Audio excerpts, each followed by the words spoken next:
Quando falamos sobre a passagem de qualquer anime aqui no ocidente via TV aberta, geralmente há algum tópico sobre adequação ao público de cá, já que por diferenças culturais, alguns desenhos japoneses costumam ter algumas características que podem chocar o público que vê fora do Japão. Violência e sexualidade são alguns desses pontos, e mesmo que cada produção tenha o seu direcionamento a um público específico, algumas séries podem acabar deixando alguns pais de plantão de cabelo em pé. O caso recente do filme Festa da Salsicha com a HBO é um bom exemplo disso. Então, neste Trivia Box, vamos comentar sobre alguns casos mais polêmicos de censuras e saias justas que algumas séries bastante populares aqui no Brasil tiveram ao passar em nossa telinha. Mas antes, você aí que não é inscrito nesse canal, o momento de mudar isso é agora. A sua inscrição é muito importante para a gente poder continuar produzindo conteúdo. Feito? Então bora ao vídeo! Não dá para falar sobre animes polêmicos aqui no Brasil sem falar do precursor de tudo isso. Isso mesmo, os Cavaleiros do Zodíaco. Os guardiões do universo hão de vencer o mal. O seu destino é combater por um mundo ideal. Quando essa abertura foi exibida pela primeira vez no dia 1º de setembro de 1994 pela Rede Manchete, ninguém sabia do que se tratava aquele desenho que chegou de mansinho e em pouco tempo se tornou o maior fenômeno japonês aqui no Brasil em toda a história da nossa TV. A molecada da época ficou hipnotizada com a série, e um dos motivos com certeza foi a violência. Pela primeira vez, um desenho animado mostrava lutas de tirar o fôlego e uma quantidade de sangue jamais vista em uma atração para tal público. Sim, porque apesar das hemorragias e pessoas com órgãos sendo decepados, aquilo era direcionado ao público infanto-juvenil, algo que seria inaceitável nos dias de hoje e também na época. Com grande sucesso na TV e a coqueluche comercial, associações de direitos da criança, a imprensa e até alguns órgãos governamentais chiaram. Nunca um desenho foi tão falado no Brasil e geralmente a crítica não era muito positiva. Por isso, a Manchete era o melhor canal. Peitava todo mundo e ainda exibia Cavaleiros do Zodíaco sem corte nenhum. Lei do engano, otaku inocente. Desde o início, o desenho ia ao ar com alguns cortes pontuais, mesmo que o sangue continuasse a escorrer pela tela da TV. O próprio Eduardo Miranda, da divisão de cinema da Manchete e um dos responsáveis pela exibição da série, confirma que sempre houve umas picotadinhas aqui e ali. A clássica cena da orelha do Cassius, já no primeiro episódio, por exemplo, não latejava ao ser arrancada por Seiya. A imagem foi substituída por um frame estático da orelha decepada no chão. Como na época não existiam redes sociais com fãs chatonildos para encher o saco e também praticamente não existia internet, ninguém acabou percebendo esses cortes. Tanto que o desenho foi um sucesso arrebatador e abriu as portas para tudo relacionado à cultura pop nerd japonesa que conhecemos hoje em dia. Nas suas reprises pelo Cartoon e pela Band, os cortes foram mais severos, principalmente na Band, que chegava a unir vários episódios em um único só. Mesmo assim, em certo momento, em uma das inúmeras reprises que ocorreram ao longo dos anos, o canal aberto paulista meio que chutou o pau da barraca e muita coisa foi exibida sem cortes em uma veiculação no horário matutino. Mas como a audiência já não era lá grande coisa, ninguém reclamou. E é bom lembrar que enquanto esse programa está indo ao ar, Cavaleiros do Zodíaco está passando em HD e sem cortes pela Rede Brasil, e em breve vai ser lançado também em Blu-ray. Que maravilha! Com o alvoroço causado pelos Cavaleiros do Zodíaco, muita gente, a imprensa principalmente, ficava de orelha em pé quando ouvia que algum lançamento made in Japan ia acontecer na TV. E assim, Yu Yu Hakusho não conseguiu escapar da patrulha do politicamente correto. Mesmo antes de estrear, alguns jornais já noticiavam que um desenho de nome esquisitão, tão violento quanto a série do Seiya, estava desembarcando na Manchete. Bom, não era bem assim, né? Mesmo tendo vindo do mesmo berço, no caso a revista Shonen Jump, e também ser um anime de luta destinado ao mesmo público, Yu Yu não era tão mais violento assim que Cavaleiros. Talvez estivesse pau a pau, vai. Mas outro motivo que não foi a violência quase fez com que a série fosse retirada do ar. Durante sua primeira exibição, um personagem chamado Kazemaru chamou a atenção da direção da Manchete. O cara tinha um símbolo na testa que lembrava a suástica nazista, e esse pequenino fato quase foi responsável pela exclusão da série na TV aberta. É tipo assim, pega mal, né? Eu campeão com esse negócio na cabeça pra lá e pra cá. Fala sério, né? Segundo o próprio Eduardo Miranda, sim, ele novamente, a direção da Manchete chamou ele ali pra conversa e falou pro desenho ser retirado do ar por alusão ao nazismo. O que os desavisados não sabem é que o símbolo em questão na verdade representa o sol, e é bem comum em produções orientais. A saída encontrada por Miranda e a equipe foi editar as cenas em que o personagem aparecia, desaparecendo com o tal desenho na testa do moço. Foi por pouco, mas por uma medida relativamente fácil, se bem que naquela época talvez não fosse tão fácil assim, porém bastante engenhosa, o anime foi salvo e exibido até o final na TV aberta, para nossa felicidade. Talvez uma das polêmicas mais conhecidas aqui no Brasil envolvendo o anime sejam as famosas cartas do demônio de Yu-Gi-Oh! Isso porque todo o falatório aconteceu dentro de um programa de auditório, no caso o Boa Noite Brasil, apresentado pelo canastrão Gilberto Barros na Band.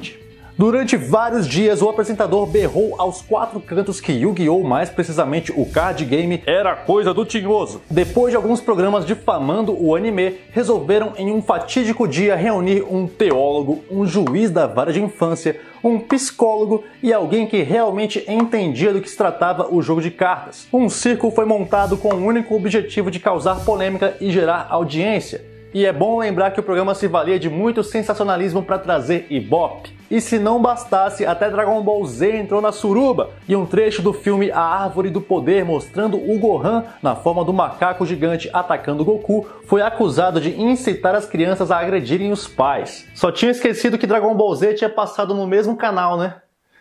Mas detalhe.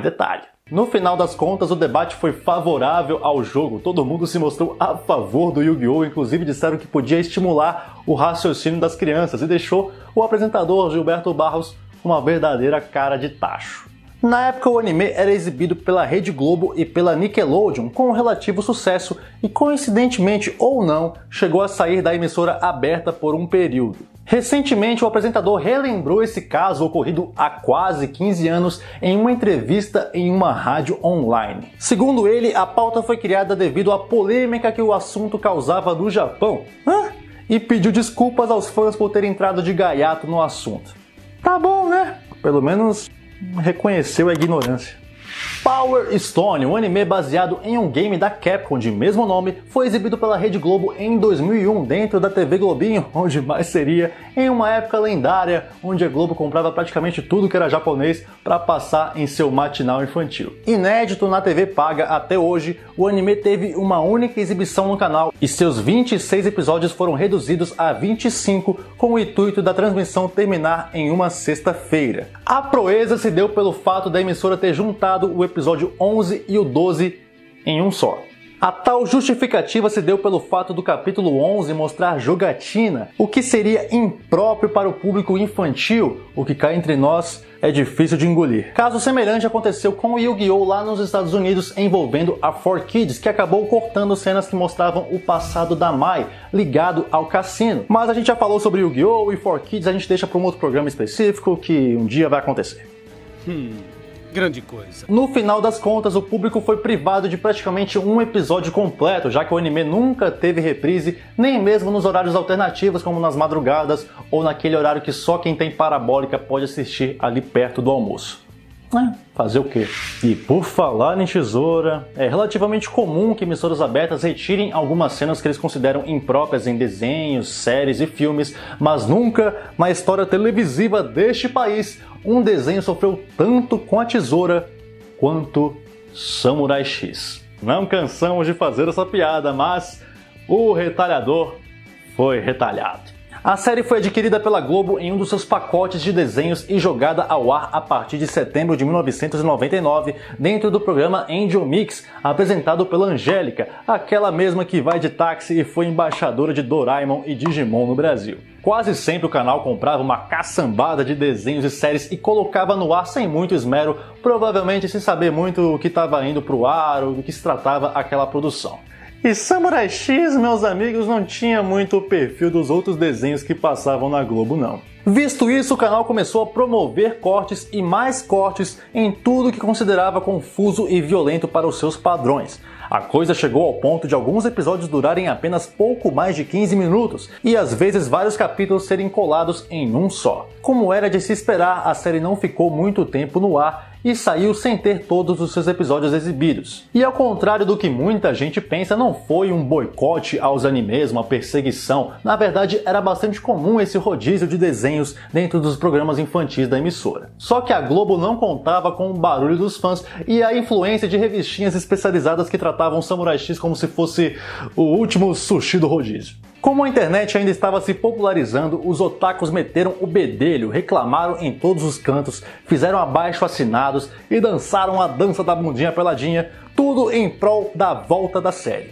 E surpreendentemente meio que funcionou. Uma decisão provavelmente tomada graças ao novo boom japonês promovido por Pokémon e Dragon Ball Z nas concorrentes. O anime voltou ao ar com novos episódios, só que o tiro saiu pela culatra. Além de picotar loucamente e continuar emendando vários capítulos, o canal ainda vez ou outra pulava algum episódio, tornando impossível alguém compreender o que estava acontecendo. A série só teria uma chance decente aqui no Brasil 2 anos depois, em 2001, via Cartoon Network. Na ocasião, além da série ser exibida praticamente completinha, ainda tivemos a exibição do filme. Eu disse praticamente porque houve um ou outro cortezinho ali pontual e também faltou o último episódio. Em 2008, Samurai X foi novamente reprisado pelo Animax, depois passou pelo serviço de streaming Crackle, que é da Sony que distribuía a série, e até esse programa ir ao ar, estava disponível na Netflix, só que com legendas e sem aquela dublagem doida da BKS.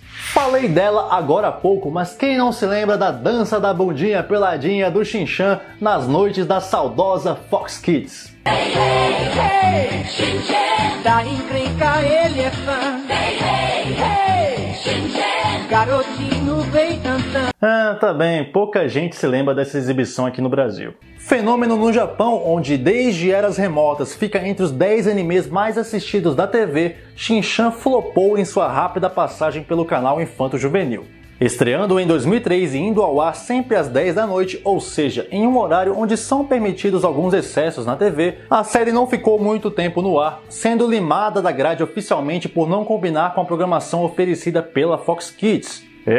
Mas o buraco era mais embaixo. Na época da exibição do anime, o ex-prefeito do Rio de Janeiro, César Maia, baixou um decreto recomendando que a Fox Kids tirasse o desenho do ar, já que ele era um péssimo exemplo para as crianças.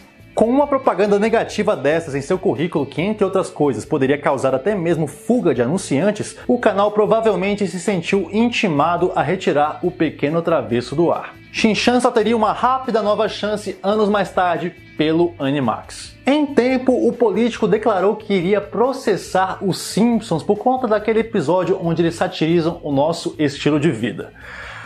É bastante ocupado esse cara, hein? Por favor, não processe a gente, não temos dinheiro. Por favor, não processe a gente, não temos dinheiro. Por favor, não... Saindo da censura e voltando para a tesoura, como não se lembrar da famosa versão de Fullmetal Alchemist exibida pela Rede TV? Pois é. O anime estreou no canal em junho de 2006 no bloco TV Kids, que na ocasião foi uma parceria entre a emissora e a distribuidora Swan. Cortes já eram esperados, mas ninguém acreditou quando viu na TV que, além de picotado, também eram usados sem pudor algum filtros de passagem e efeitos de corte e transições padrões de programas de edição comuns como o Windows Movie Maker. Sim, aqueles mesmos efeitos que você usava para fazer aquele slide de fotos para a família, sabe? Pois é, eram usados no Fullmetal Alchemist. Além de visualmente feio, muita coisa ficou sem sentido pela tamanha quantidade de tesouradas nas cenas. E quem acompanhou a série dos irmãos Eric apenas pela rede que mais cresce no Brasil, provavelmente não entendeu muita coisa. A sorte é que na mesma época, Fullmetal Alchemist era exibido sem corte nenhum pela saudosa Animax. Mas como quase ninguém tinha Animax, então... a gente só chorou mesmo. E Naruto, nosso querido ninja com roupa de gari... também não teve vida fácil na TV aberta não. Exibido no SBT a partir de 2007, o desenho chegou por aqui já editado pela distribuidora Viz, que suavizou muitas cenas e situações consideradas fortes ou inadequadas para o público ocidental. Por exemplo, redução ou remoção total de sangue e sobreposição de cena, como no clássico beijo de Naruto e Sasuke. Porém, com o tempo, a Viz foi censurando cada vez menos e até mesmo liberou as aberturas originais. Mas com menos censura vindo dos Estados Unidos, vieram os problemas. Pelo menos por aqui. Depois de um tempinho passando Naruto sem problemas, do mesmo jeito que ele veio da Viz, o SBT foi presenteado com uma denúncia de um desocupado. O comissário da Infância e Juventude de Ibirama, em Santa Catarina, ligou a TV, assistiu o desenho e ficou chocado com a violência, enviando uma denúncia ao Ministério da Justiça para que ele fosse reclassificado como impróprio para menores de 12 anos. O que na época significava que o desenho só poderia ser exibido após as 8 horas da noite. Como o anime era um sucesso de audiência, o SBT não queria tirar ele do ar e então começou a censurá-lo de uma forma bem amadora. Por conta própria, eles apagavam o sangue e também o cigarro do Asuma. Só que a turma que editou tinha um sério problema para acertar a tonalidade da pele dos personagens, tanto que alguns pareciam que tinham um chiclete grudado no corpo. E dá-lhe cenas frisadas e closes para esconder as hemorragias dos personagens, tudo que era possível para que Naruto ficasse com a classificação indicativa de 10 anos de idade, o que permitia que ele fosse exibido pelo Bom Dia e Companhia. Mas a história mais bizarra seria referente à saída definitiva de Naruto da grade do SBT. Diz a lenda que Naruto saiu do ar de vez porque Silvia Abravanel, que era diretora do programa e atual apresentadora, achava um absurdo manter um desenho dito como apropriado para maiores de 10 anos em um programa que às vezes era apresentado pela Maísa, uma criancinha ainda longe dos 2 dígitos. Quantos anos você tem? Faz até algum sentido, né? Mas botar uma criancinha trabalhando durante horas em um programa ao vivo também não parece ser algo muito legal, não.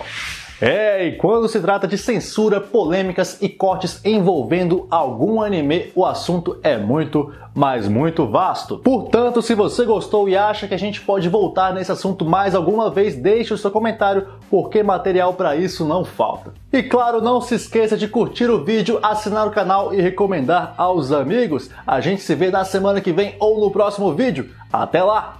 Falou!